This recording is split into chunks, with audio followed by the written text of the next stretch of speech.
बंगाल की लोक कथाओं में ना एक कहानी ऐसी है जो आज भी नदी किनारे रहने वालों के दिलों में एक अजीब सा खौफ पैदा कर देती है।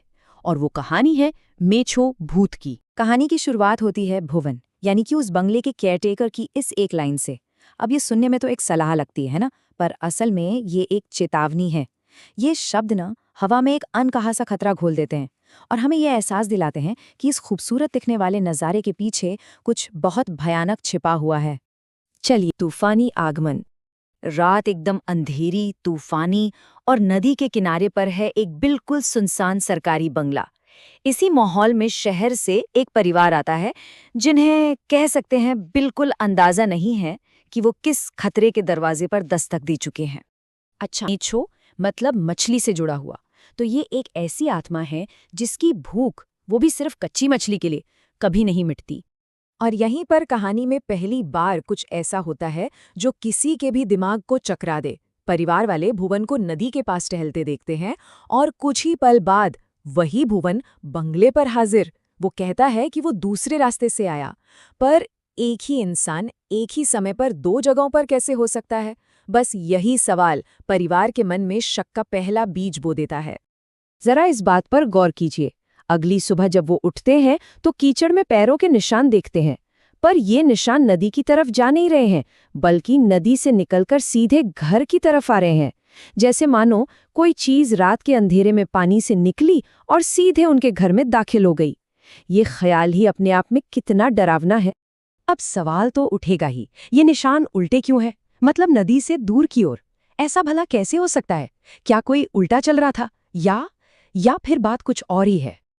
और फिर भुवन का वो जवाब आता है जो जिसे सुनकर मानो सारे लॉजिक, सारी समझ धरी की धरी रह जाती है। वो कहता है कि जिसके पैर उल्टे हों उसके कदमों के निशान ऐसे ही तो बनेंगे। बस इस एक लाइन से वो सदियों पुरानी सुनी सुनाई कहानी एक खौफनाक हकीकत बनकर सामने आ खड़ी होती है। अब कहानी की एक किरदार है सुगंधा।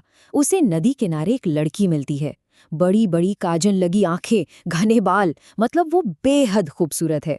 और देखिए कहानी यहाँ खूबसूरती का इस्तेमाल कैसे कर रही है, डर को छिपाने के लिए, जो उसे और भी ज्यादा खतरनाक बना देता है।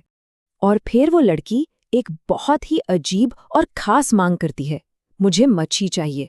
ये मांग सीधे सीधे उसे मेछो भूत की उस कहानी से जोड़ देती है। और इसके तुरंत बाद वो लड़की रहस्यमयी तरीके से गायब हो जाती है। यहाँ पर ना डर धीरे धीरे बढ़ता है, हर कदम के साथ। पहले तो हवा में सड़ी हुई मछली की तेज गंध फैल जाती है, फिर सुगंधा को महसूस होता है कि कोई परछाई उसके साथ साथ चल रही है, और आखिर में एक अनजानी आवाज उसका पीछा करने लगती है। खौफ हर पल के साथ और करीब आता जा रहा है। तभी एक आवाज गूंजती है, मुझे मच्छी दो। ये एक सीधी मांग है और ये इस बात का इशारा है कि वो अलौकिक खतरा अब कितना पास आ चुका है। और देखते ही देखते कुछ ही पलों में वो आवाज एक मांग से बदलकर एक आक्रामक, गुस्से से भरी धमकी बन जाती है। ये चिल्लाकर पूछती है, तुम मुझे मच्छी नहीं दोगी? साफ है, खतरा अब सिर पर है। और अब आता है कहानी का वो हिस्सा जहां डर अपनी सारी हदें पार कर देता है। सोचिए, आधी रात को रसोई से कोई अजीब सी आवाज आती है। माँ देखने जाती है और वहां अपनी बेटी सुगंधा को पाती है, पर सुगंधा का चेहरा और कपड़े सब खून से सने हैं। और इससे पहले कि माँ कुछ समझ पाती, वो देखती है कि उसकी बेटी, उसकी सुगंधा, एक कच्ची मछली को नोच नोच कर खा रही है। ये मंजर शायद उस कहानी का सबसे डरावना पल है।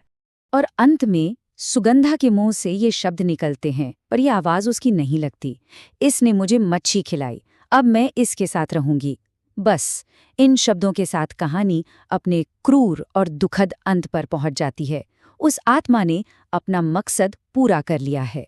ये कहानी हमें इसी एक बड़े सवाल के साथ छोड़ जाती है कि तब क्या होता है जब सदियों से चली आ रही ये लोक कथाएं सिर्फ कहानियां नहीं रहती, बल्कि हकीकत बन जाती हैं। ये हमें याद दिलाती हैं कि कुछ कहानियां सिर्फ मनोरंजन नहीं होती, बल्कि हमारी दुनिया में मौजूद अनदेखे डर का एक आईना होती हैं।